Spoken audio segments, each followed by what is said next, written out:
changes. Turn and face the strange changes. Don't wanna be a richer man. Changes. Turn and face the strange.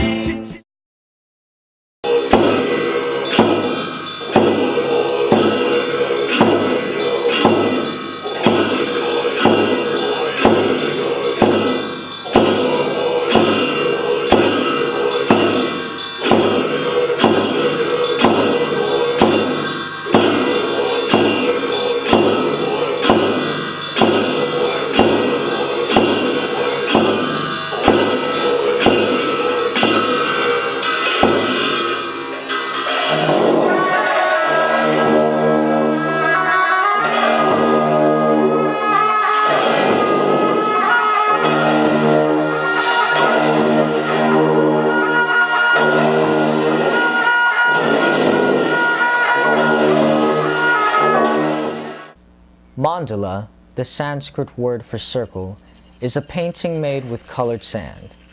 It is a reflection of the Buddhist religion and culture. Knowledge primary to Buddhist thought is enlightenment and the impermanence of all things. This particular mandala took 3 days to complete. Monks from the Gaden Shartsi monastery in southern India came to Austin in February of 2005 as part of a worldwide tour. They came to teach, not convert, the intrigued onlookers. Lobsang Wangchuk became a monk at the tender age of 47. Today, he serves as the spokesperson on the tour. We'll probably be here at least a year. Usually what happens is once a tour gets here, it seems to gather momentum. And then it just kind of produces itself. Once people understand that we're traveling, they meet the monks, they see their work, they enjoy their company, then it's like we have a lot of invitations. So they've come through Austin before, and they've come through Houston, and I know people in a center in Houston where they always come. So I met Lobsang that way, and when they were planning to come to Austin this time, he gave me a couple of things. They want to, give demonstrations and introduce people to Buddhism and Tibetan cultural practices as well, because the two are really intertwined. And it's also the way they raise funds for the monastery. That's pretty much the way that the monastery is supported, is by donations that come through these tours. And there are about, I think I heard Lobsang say, 5,000 monks at the monastery, so it takes quite a bit to keep them in tea and bread and just go and textbooks, because they get everything for free there, so there's no tuition. So it has a couple of purposes. Having traveled halfway around the world, the culture and wisdom of the Tibetan religion seems to have followed closely. Their history has been a long and difficult one. China and Tibet came under the control of Genghis Khan and his Mongol forces in the 13th century. The Tibetans peacefully submitted to the intruding forces, while China was defeated in battle. China saw the capture as a reason to unify the Tibetan territory and the Yuan dynasty. The Tibetans, however, disagreed. In the 15th century, Tibet established a political system made up of Dalai Lamas, highly influential religious gurus. At the same time, the Ming dynasty overthrew Mongol occupation. China then claimed that Tibet was inherited through this exchange of power, but the countries remained separate and completely sovereign states. In 1644, the Manchu armies took Beijing, and the Qing dynasty was established. Those who opposed their expansion were silenced by brutal force. Tibet, once again, asked for peaceful negotiations to take place. There's no Buddhist would ever start a war. In fact, no Buddhist countries ever started. As long as the Dalai Lama says, long term, the best is nonviolence. Violence creates more anger, more hatred, more violence. The only way to get their country back is through peaceful, patient negotiation. During the next 50 years of negotiations, the Chinese occupiers convinced a small number of officials to allow Chinese authorities to reside in Tibet. While China says that these officials had more power than the Dalai Lama, the Qianlong Emperor specifically told his men not to interfere in the internal policies of Tibet and to refrain from exploitation. Tibet remained under Manchu influence for almost 200 years. Never during this time was Tibet officially integrated into Chinese territory. By the end of the 19th century, the British and Russian governments found China to be a stronghold for their spheres of influence in Central Asia. The British soon discovered that China did not control Tibet. They held a three-nation meeting which ended in an agreement between Tibet and Britain. Under the stipulations, China would rule Tibet foreign affairs but allow sovereignty in internal matters. The contract was never signed by the Chinese representative. Today, the Chinese argue that this failure to sign made the contract null and void, and that the negotiations were merely another act of British imperialism.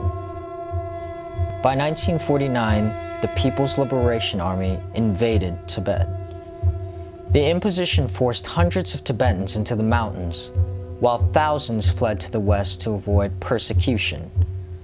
In 1959, the Dalai Lama went into exile in northern India along with 85,000 refugees. Some say 500,000 people were killed as a result of guerrilla warfare. Their reason was that, their stated reason was that this is a territory of China, okay, and always has been. And the Tibetans had been functioning as an independent nation. Right. And so it was, first of all, the invasion, but second of all, because of the very, very strict Marxist teachings, there was an attempt to wipe out Tibetan Buddhism. And in doing so, you also have to wipe out Tibetan culture, because the religion and the culture so much go together. Today, Tibetans are still under extreme cultural and religious attack by the Chinese, whose main goal is to eliminate any remnants of Tibet's rich history. The propaganda campaigns call Buddhism backwards, implement atheism, and punish anyone who shows loyalty to the Dalai Lama. These people are subjected to cruel and inhumane actions on a daily basis. 5,000 monasteries have been destroyed. 2 million people have vanished.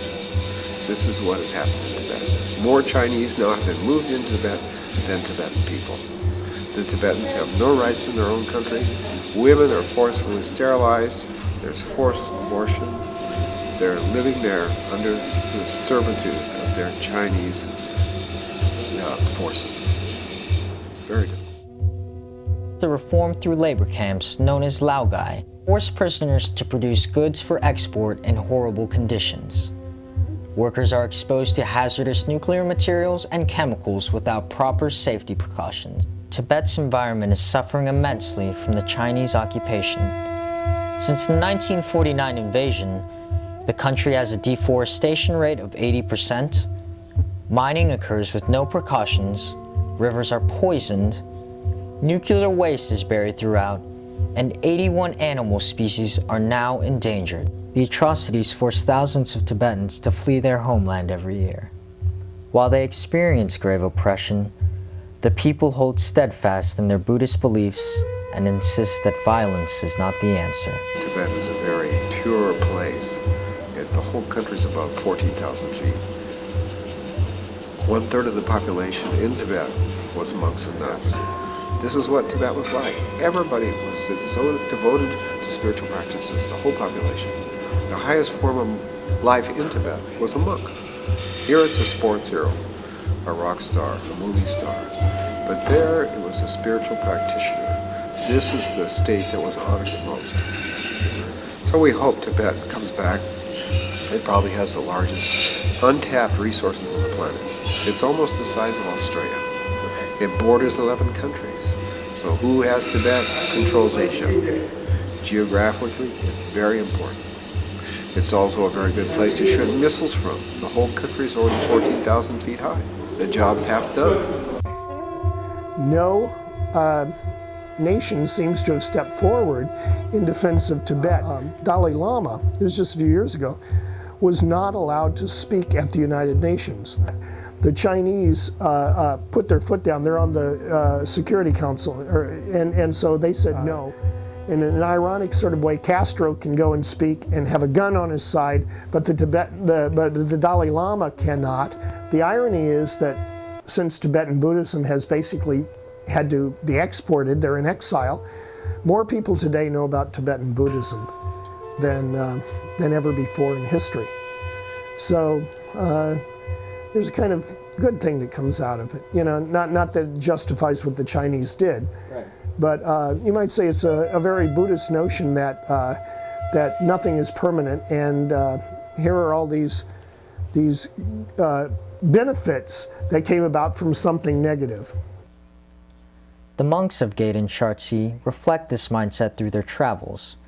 From an outsider's perspective, they seem extremely optimistic, humble, and kind. The goal of their tour is to spread the beauty of Tibetan religion and culture. This is done through dialogue, blessings, song, dance, and the creation of sand mandalas. For 3 days, the monks worked patiently on the sand work of art.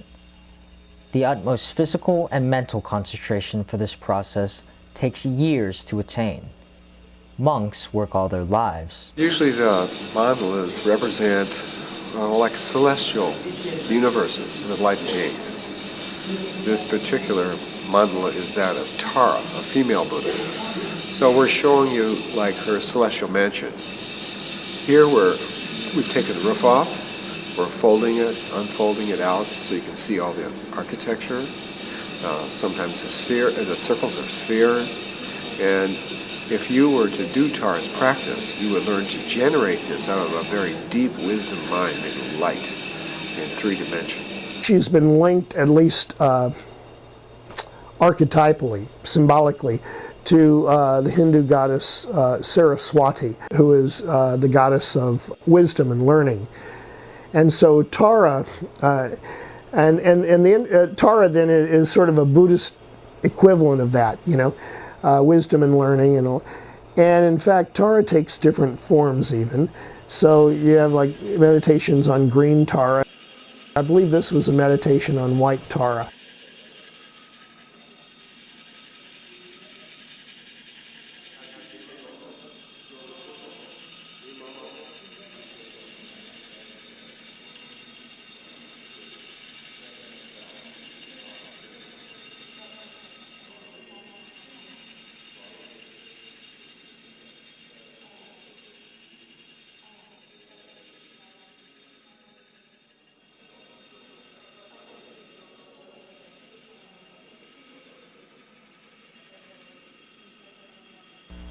The detail put into Tara's house is incredible. Every shape, color, and design has its own meaning. For the Buddhists, it is not simply a work of art. Rather, it is viewed as a form of meditation. I mean, properly understood, everything in the Buddhist definition, everything is done with mindfulness. And so, properly done, I would say everything that you do is a meditation. Meditation isn't just sitting and being quiet, okay? Meditation is an action. Now, it's a different Buddhist tradition, but in Zen they say Zen, which means meditation. Zen is chopping wood, carrying water. What do they mean by that? Every moment of your life to be mindful of that moment. The amount of effort that goes into doing a sand mandala, only to know that when it's finished, it's destroyed.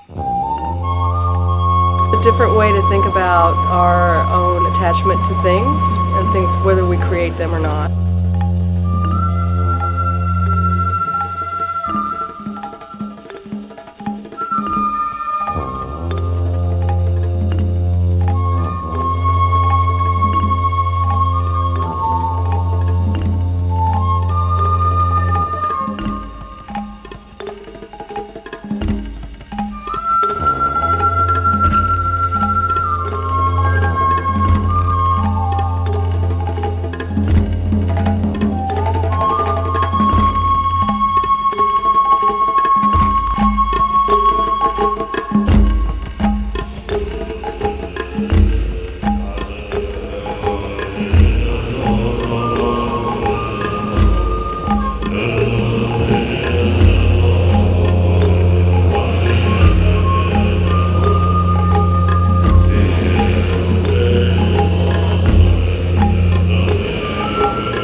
By day 3, the end result is amazing.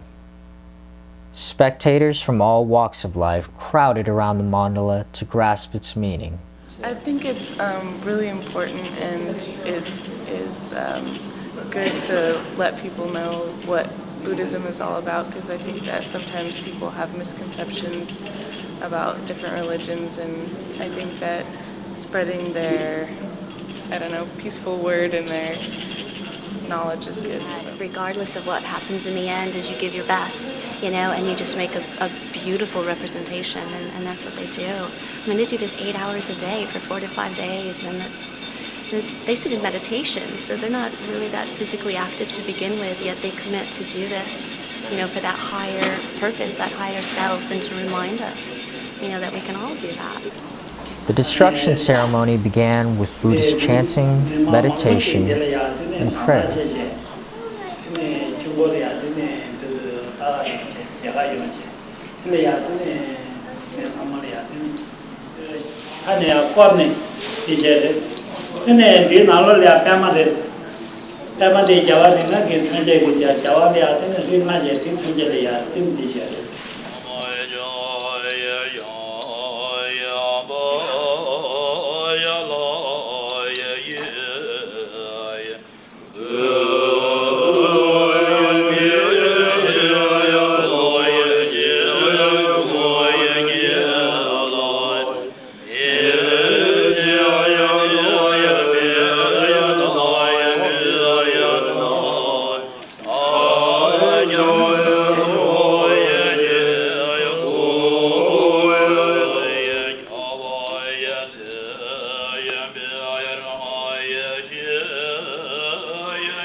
Then came the moment of truth.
Initially, it was hard to comprehend the destruction of something so beautiful.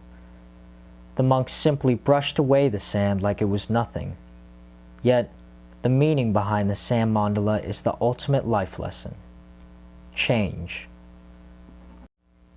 This way of thinking has not only influenced spectators across the globe, it has kept the spirit of Tibetans optimistic as they wait patiently for this very change in their homeland.